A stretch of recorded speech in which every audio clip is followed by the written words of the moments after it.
नमस्कार दर्शक बंधु, नारद न्यूज को आपण मानक स्वागत। आज खबर शिरोनामा होची साबास तहसीलदार बाबू। हाँ दर्शक बंधु, बीच रास्ता रे जड़े नाबालक को हाथ गोड़ बांधी किछि लोक माड़ मारुथिले। एही समय जड़े तहसीलदार सेही बाट दे कार्य रे जाउथिले तांको निज गाड़ी रे।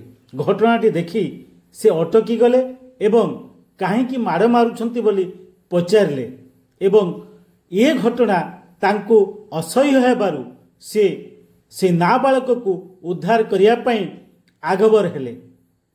एहाको देखि नाबालक को पिटुथिबा तांकर तथाकथित संपर्कीय माने तहसीलदारଙ୍କ सहित हाताहाती हेले। तहसीलदार को ठेलापेला कले एवं तहसीलदार बोली तांकर परिचय मागिले, किंतु तहसीलदार नाछेड़े बंदा से नाबालक को उद्धार कले एवं तहसीलदार को ठेलापेला घटना से थाना रे मध्य एतेला देले। एभली घटना घटिछि जलेश्वर थाना अंचल रे।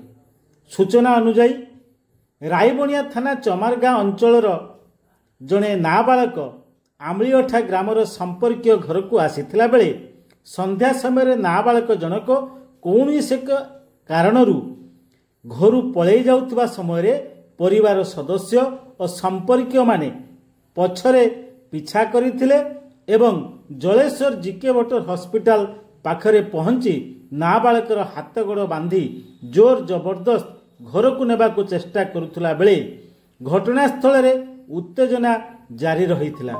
एही समय रे जलेश्वर तहसीलदार सत्यजित महांती सेही रास्ता रे जाउथुबा बेले एभली दृश्य देखि गाड़ी अटकाई घटना विषय पचारि बुझुथुबा समय नाबालक जनक सेमानंकु चिन्हि नाही बोली कहिथिले।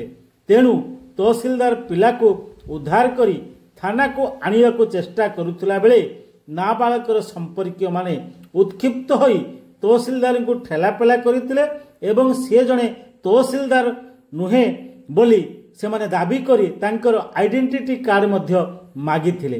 तहसीलदार सत्यजित महांती नाबालक को उद्धार करी जलेश्वर थाना को आनिथिला बेले तांकु ठेलापेला करिथिबा 3 जण युवकଙ୍କ नामरे थाना रे लिखित अभियोग देइथिले। जलेश्वर पुलिस अभियोग आधार रे 353 नंबर मामला रुजु करी जीवन परिडा नामक जने युवक को गिरफ्त करिथिला बेले अन्य 2 जण युवक फेरार अछंती। तेबे घटनाटी अत्यंत संवेदनशील।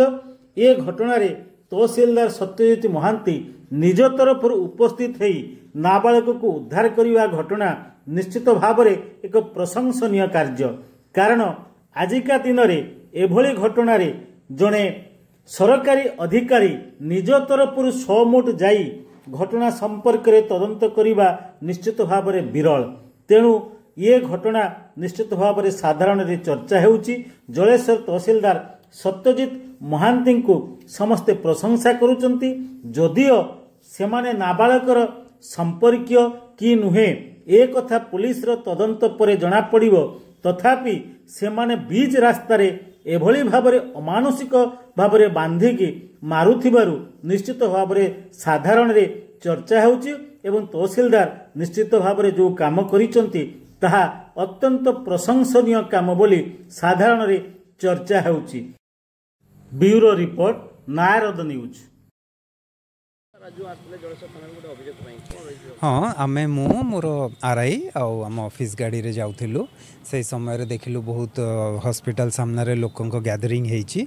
तो आमे जाई बुझिला बेलू से गोटे पिलाटे छुआटे 10-11 वर्षर पुओटे हम तार को बांधिकी से किसी बाड़ौले। सेठू लोक मैंने भी सेठी अटका अटकी करुले। लोकाल लोक बुझिला बेलू जड़े लेडी कहले जे से मो पुओ मात्र से मेंटाली रिटार्डेड अच्छी।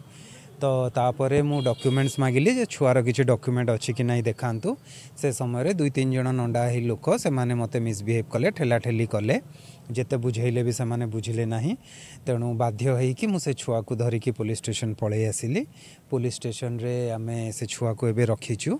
तापरे आमे डीसीपीओ को तांको से छुआटी को हैंड ओवर करिवु तापरे एज पर लीगल प्रोसीजर से छुआटी को जदि से माने प्रॉपर डॉक्यूमेंट प्रोड्यूस करि पारिले छुआटी किंतु मना करूची जे ना से मोर मान नुहे बेली तापरे मु एफआईआर मध्य से लोक को नारे देइची जो माने मते ठेला ठेली करूथिले अभद्र भाषा रे गाड़ी गुलच कले तो एज पर लॉ बहुत से छुआर जत्न निया जीवो ता सहित जो कल्प्रिट मान को अगेंस्ट एक्शन निया जीवो